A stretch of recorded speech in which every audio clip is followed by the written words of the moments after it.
탐정NTV 아리랑 부동산의 김윤관입니다. 대전 중구 대흥동 현대 2차 아파트입니다. 2차 아파트 경매 물건인데요. 오늘의 주제는 그렇게 투자 가치가 있는 물건은 아니라고 생각하는데, 관리비 장기 체납, 관리사무소 주로 많이 가면 관리비 많이 미납된 분들이 많이 있잖아요. 그 관리비 장기 체납으로 인한 경매 사건 물건이라 소개시켜 드리려고 합니다. 이 물건을 시작하기 전에 세종시 현재 아파트 경매 진행 중인 물건들을 보도록 할게요. 요 지금 파란색으로 되어 있는 물건들은 세종시 내부에서 진행되는 경매 사건이고요. 지금 하얀 거하고 이게 녹색 바탕 색깔은 세종시 외부 쪽에 있는 경매 물건들입니다. 지금 세종시 내부에는 세셋마을 8단지 그리고 7단지 지금 한 번씩 유찰된 물건이 있고요. 최근에 신권 물건으로 현재 올라온 물건이 있는데 새뜸마을 9단지에 있는 903동 7층 108타입 물건 진행 중이고요. 어진동 한뜰마을이라고 그래요. 그래서 이게 리저뷰더라고요. 한신 리저뷰 완이죠. 이게 6단지입니다. 602동 6층 경매 물건이에요.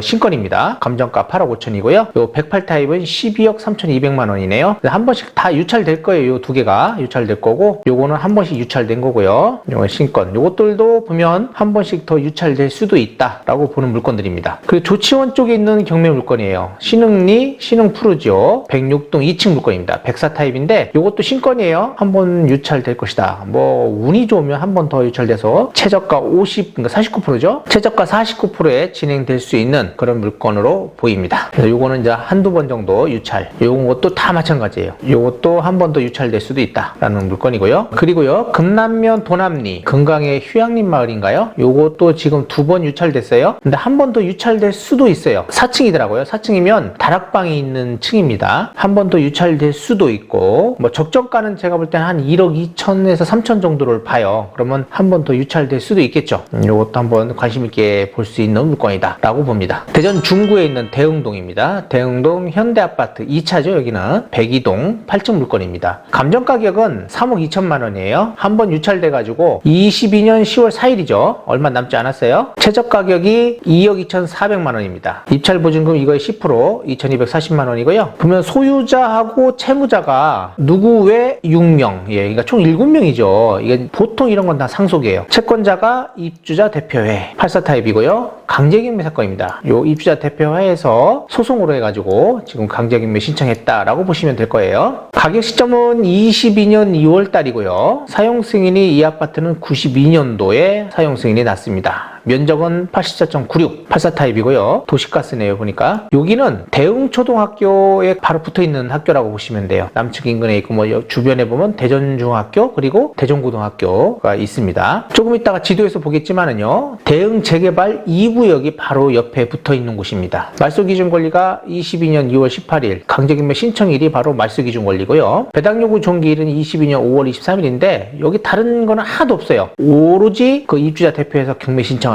그것만 채권이 있습니다. 현재 소유자가 전입되어 있는데, 제가 아까 소유자가 누구 외 6명이었어요. 그러면 7인 중 한 분이 소유하고 있는 거예요. 지금 전입하고 있는 거죠. 말하자면 상속받은 물건들이 원래 관리가 잘 안 돼요. 보면 서로 간에 이제 이견 차이가 좀 있습니다. 소유권 이전 상속이에요. 20년도에 상속됐네요. 근데 22년 지금까지 계속 미납되어 있는 거예요. 돌아가시기 전부터 소유자가 계속 관리비가 연체되어 있었다라고 보셔야 될 것 같아. 청구 금액은 540만 원 돈이고요.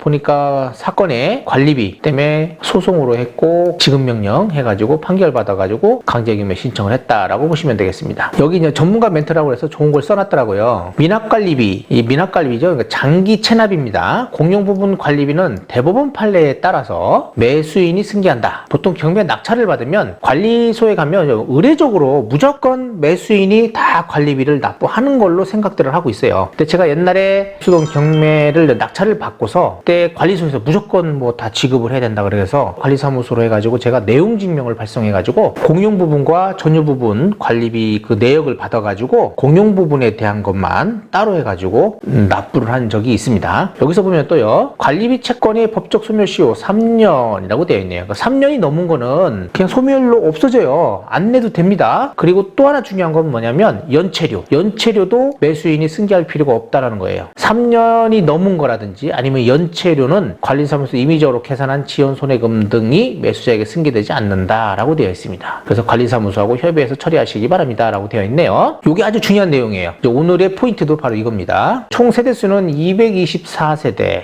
92년 4월에 승인 났고요. 중앙난방이네요. 도시가 쓰고 면적은 뭐 104타입하고 157타입 이렇게 있습니다. 주택 대수는 뭐 세대당 한 대가 차이 안 돼요. 대웅초등학교, 대전중, 대종고, 남대전고등학교, 뭐 보문산 공원이 있다라고 되어 있고 체납 내역이 22년 8월 11일 현재 기준으로 해가지고 체납 기간이 4년 6개월이라고 그래요. 그러니까 이분들이 그래서 소를 제기한 겁니다. 3년이 넘으면 못 받잖아요. 소를 제기했는데 현재까지 관리비 미납 내역은 756만 원 정도가 된다. 공실로 예상되며 미납 관리비는 약 750만 원이라고 한다. 근데 아까는 소유자 7인 중에서 한 분이 점유하고 있는 걸로 나와 있었어요. 그런데 현재 여기에서는 공실로 예상된다고 합니다. 미납 관리비는 750만 원이다. 만약 여기가 공실이 아니고 소유자 한 분이 점유를 하고 있다면 저 같으면 그 공유자 중에 한 분이 이 관리비를 전액 다 납부를 하고 그리고 거기에 점유하고 있는 분을 상대로 해가지고 소를 제기할 겁니다. 지급명령 소를 제기해가지고 그분 그 지분만 그 하나의 지분만 경매를 신청할 것 같아요. 그래서 그 지분을 갖고 오겠다라고 생각을 했겠죠. 근데 보니까 공실이네요. 그러니까 누구한테 청구할 수가 없는 거예요. 서로 뭐 이거 협의도 안 될 거고 7명이면 또 많잖아요. 사람이 협의도 안 되니까 이거 뭐 다른 대출도 없고 그러니 관리비 이제 관리소에서 경매 신청하면 낙찰되면 그 금액으로 서로 나눠 갖겠다라고 생각을 하는 것 같습니다. 매각물건 명세서 보면 뭐 크게 없어요. 임대차 내역이 없대요. 아무것도 피고라니까 깨끗합니다. 그러니까 권리분석상 아무런 문제가 없습니다. 가격만 이제 분석을 잘하면 되겠죠. 여기도 보면 여기 재개발 대응 2구역이에요. 그리고 재개발 예정이네요. 이거는 예정 대사동 4구역, 재개발 대응동 1구역 이렇게 돼 있어요. 여기만 빠졌어요. 지금 현대아파트 2차 여기만. 왜 이걸 빠뜨렸나 모르겠어요. 여기 할 때 재개발 대응 2구역 할 때 요 구역 하나 그리고 이 구역 이렇게 해서 묶었으면 얼마나 좋아요.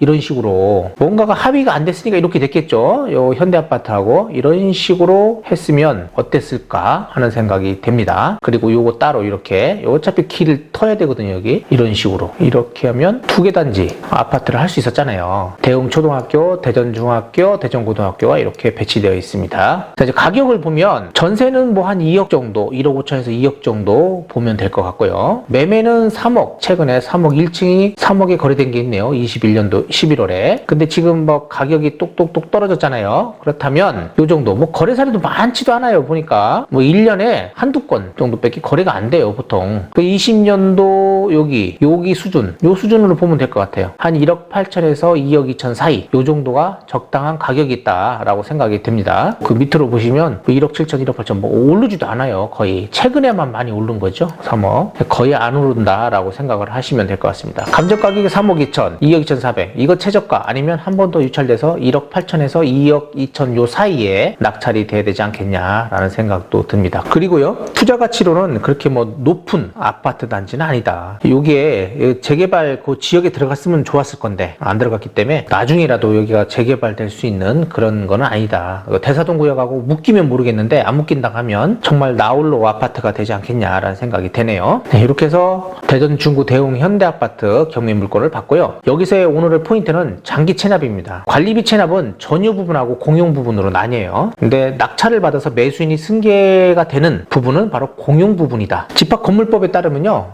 공용 부분은 낙찰자가 인수해야 된다라고 되어 있어요. 그래서 주로 공용 부분 관리비에는 뭐 승강기, 유지비, 뭐 그 전체적인 거 있잖아요. 단지 내 이런 모든 것들이 공용 부분입니다. 보통 관리비 나오는 것 중에 한 60-70%가 공용 부분에 거의 들어가더라고요. 관리비에서 만약에 내가 전유 부분을 빼고 싶다라고 하면 한 70% 정도 생각하시면 될 것 같아요. 그리고 현재 여기 보면 700만 원대라고 했잖아요. 그럼 한 500만 원 정도가 공용 부분 관리비라고 생각하시면 될 것 같습니다. 그리고 관리비를 연체할 경우에 연체료라는 게 있어요. 이렇게 뭐 이자 붙듯이 연체료가 있잖아요. 그거는 매수인이 승계받지 않는다. 그래서 보면 여기 좀 4년 2개월 뭐 4년이 넘잖아요. 그동안에 붙은 연체료가 있을 거예요. 그 연체료는 전부 다 삭제하면 됩니다. 그거는 낙찰자가 승계되지 않는 그런 연체료다라고 생각하시면 돼요. 거기서는 관리비에서는 빼야 된다라고 보시면 되겠습니다. 만약에 관리소에서 관리비라든지 뭐 이런 부분에 서로 협의가 잘 되지 않을 때는 전유 부분, 공용 부분 나눠서 뽑아달라고 하세요. 공용 부분에 대한 거 연체료 또 거기서 빼요. 뺀 다음에 나머지 부분만 가지고 납부를 하시면 되는데 입주자 대표회가 있잖아요. 그러니까 관리소에 내용증명을 발송해가지고